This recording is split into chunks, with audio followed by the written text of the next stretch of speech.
Yes, hello back, everybody, to the afternoon session. We have two parallel sessions this afternoon.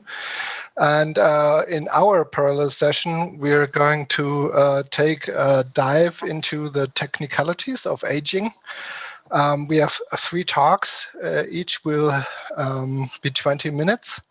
And after the talks, you all will have the opportunity to ask questions, but you can also ask the questions during the talk.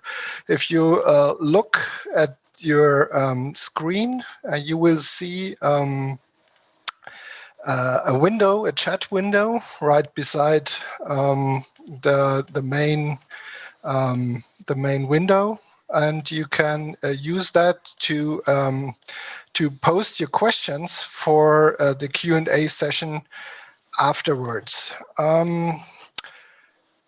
We ask also for your understanding that we can also only process some of the questions and not all of them because our time is limited. But without further ado, I start with the introduction to our first speaker, Oda Becker. She is an independent physicist in the field of safety and risks of nuclear facilities for 25 years. She worked on numerous studies, is an expert on nuclear risks, power plants, interim storage.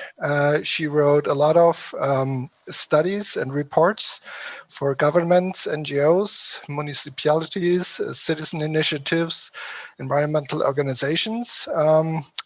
Her area expertise is broad, but today she will be talking about aging of nuclear power plants, of course, and she's also a member of INRAC.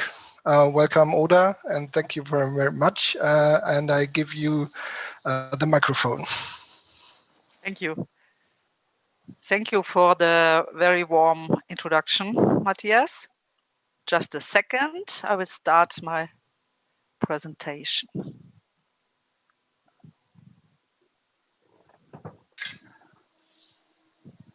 Yes. Okay, I want to talk today about the aging of nuclear power plants.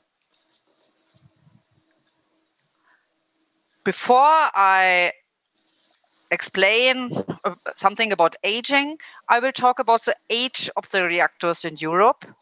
And then I want to talk about the physical aging and the technical and conceptual aging.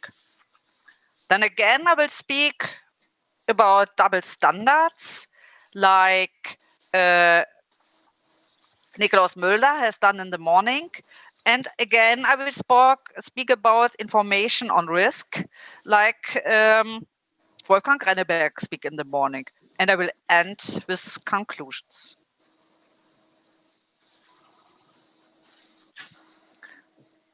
So in this picture, you see the age of the reactors in Europe. And what you can see is this big column, the 54 reactors are in the age of 36 to 40, in this age category. Could please the other speakers mute themselves? Is it possible that the other speakers mute themselves? Please. Thank you. Okay.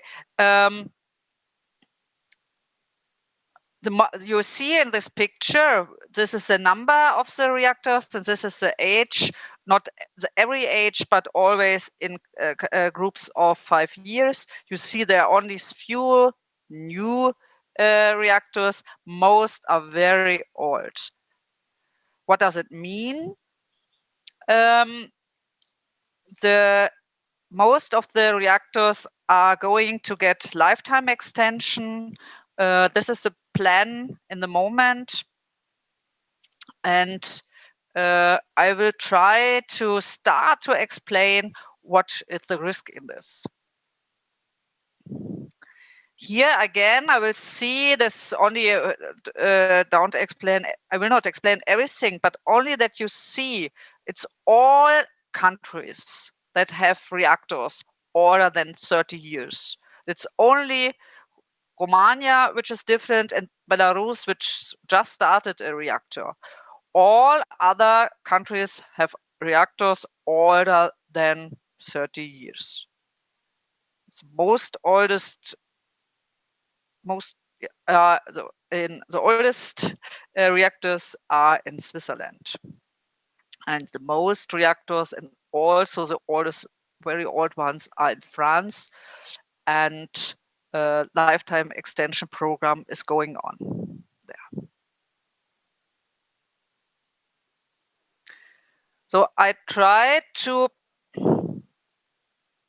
hope with this picture, I give you the motivation why it is important to look at this. What does aging mean?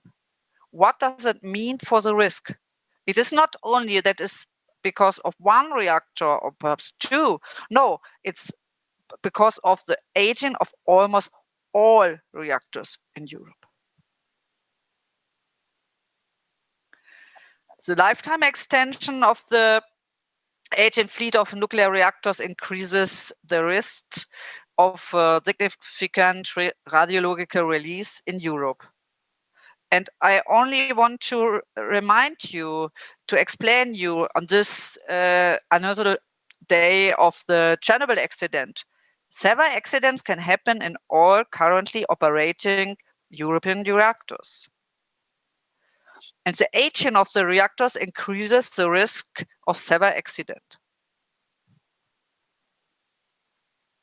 So I don't want to go in so much in detail. It's more that I want to give you an overview. We decided between physical aging and conceptual and technological aging. So we start with physical aging. This is known, physical aging, the degradation of structures, systems, and components is known from all devices. But if you look at the nuclear power plant, the operation, there are high temperature, there's stress, there's radiation and chemical processes. So you have more aging effects than in other plants. Examples are aging of the reactor pressure vessel. We will hear about this more in the next presentation. The primary systems of components, valves, pumps, concrete structures, electrical systems. There's a countermeasure, the aging management program. This consists in identifying, monitoring, and timely replacement of aging structures. So what is the problem if there is aging, but there is an aging management program? Aging management only works well with known aging mechanisms and accessible and replaceable structures, systems, and components. But the reality is different. Some components cannot be replaced. For example, the reactor pressure vessel. Some components are hard to assess and to monitor. For example, the piping in concrete or the cable in the earth. And still, until today, not all aging effects are known. And there will be more if you go for a longer operation.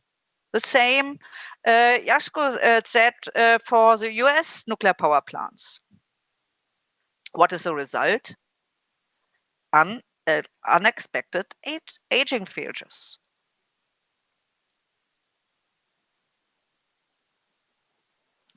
And there's another kind of aging, which is a technical and conceptual aging, or you can also say obsolescence. I think in the morning, Nikolaus Müllner talked a lot about this, but I want to repeat this. The technical and conceptual aging is very important. In my opinion, this is more important than the physical aging. The plant is out of date, or all European plants are out of date compared to the current knowledge, standards, and technology. Huge step forwards in technology and standards occurred mostly after major accidents. Changes are often be such as full backfitting is impossible. Now, perhaps you have heard that the operator, when he's asked about the risk, he said, "Oh, we spent millions of dollars, millions of euros for backfitting methods."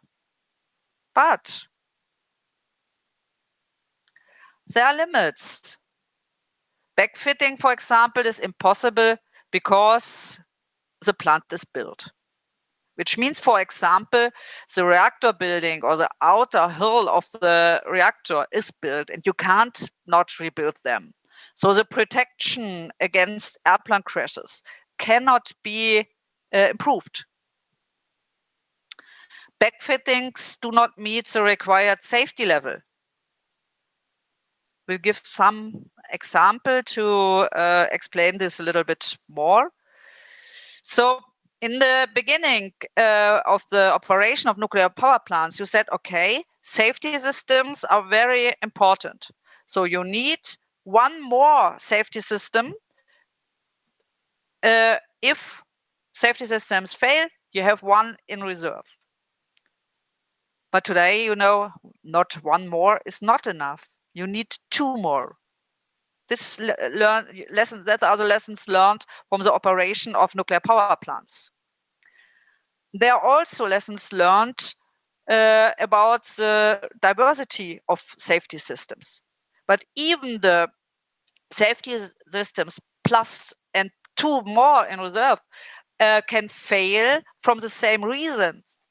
In particular, in cold temperatures or anything else. So you need a quite different safety system, which is diverse.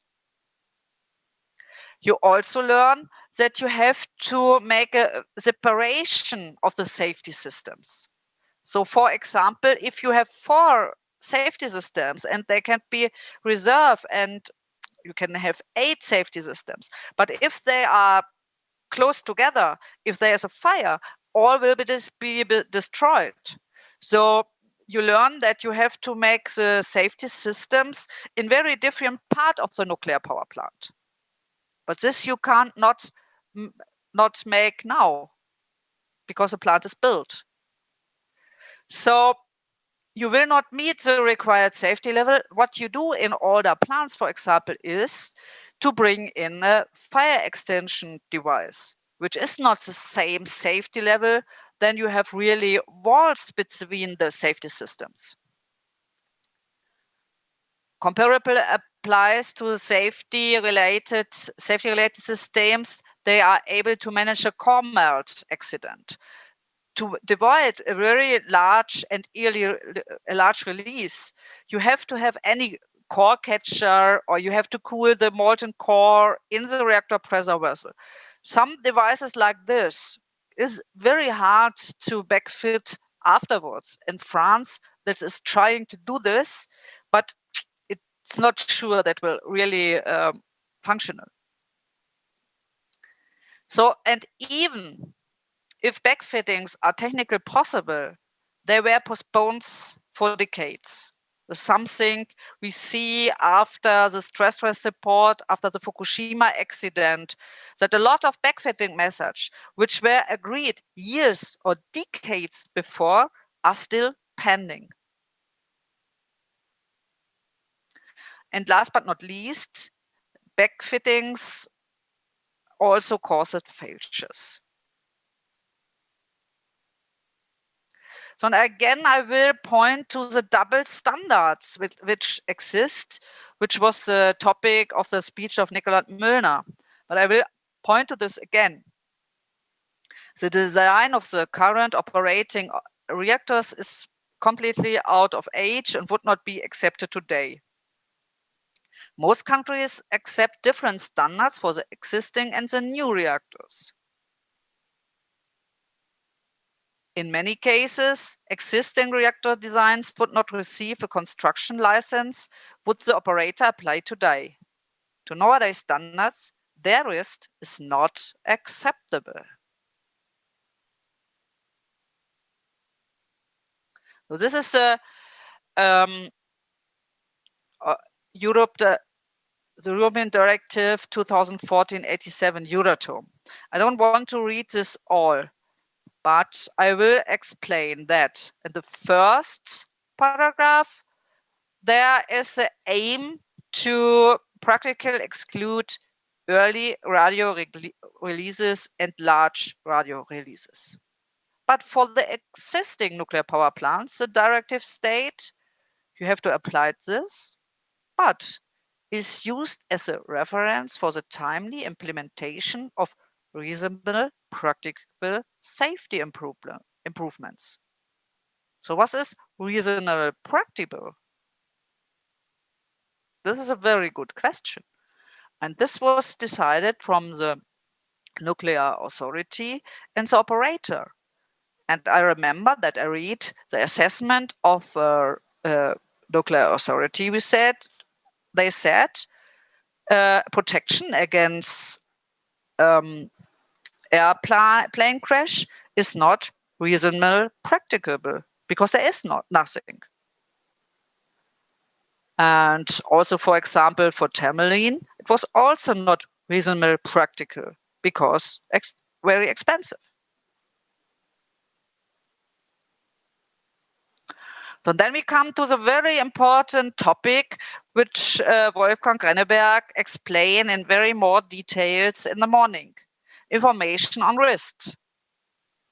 Operation of nuclear power plants means accepting a residual risk of catastrophic accidents. To decide whether or not the risk is acceptable, it should be known and transparently communicated to the public. However, first, the risk cannot be fully known, since not all aging processes are fully known. But even the risk is known, it is not transparently communicated. Instead, the assessment of the risk is up to the regulator or the nuclear authority, which then communicates that the plant is safe. What is safe? Safe is not 5 or 3. Safe only means it meets the safety regulation. And the safety regulation set makes the safety improvements which are reasonable, practical. It's not the safe. Most people think about safe, the real safe. Oh, what is safe?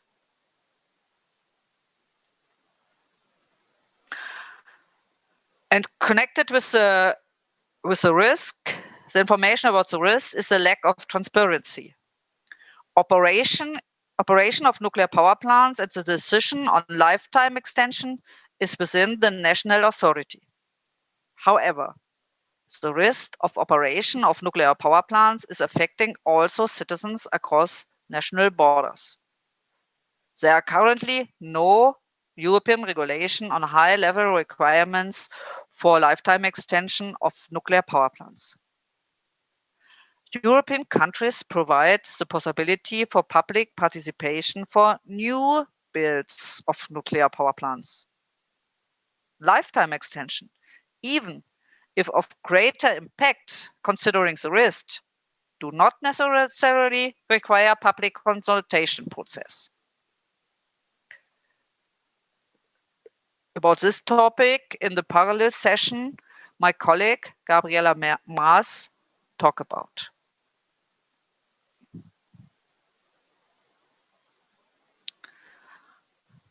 I come to the conclusions. Nuclear power plants are very complex plants, and aging is a multi-phase process, complex in its own, requiring multiple disciplines for understanding.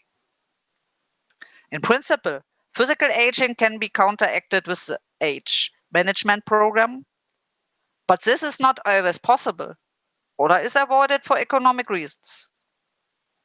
Obsolescence is a fact.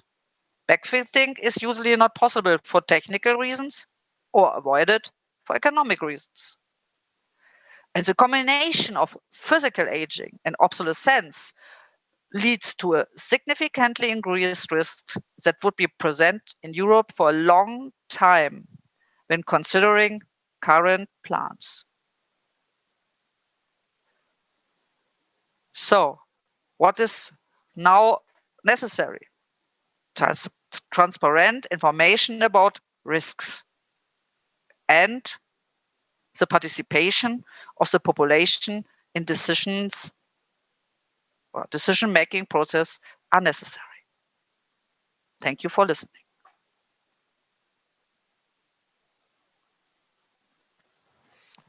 Yes, thank you very much, Oda, for your presentation.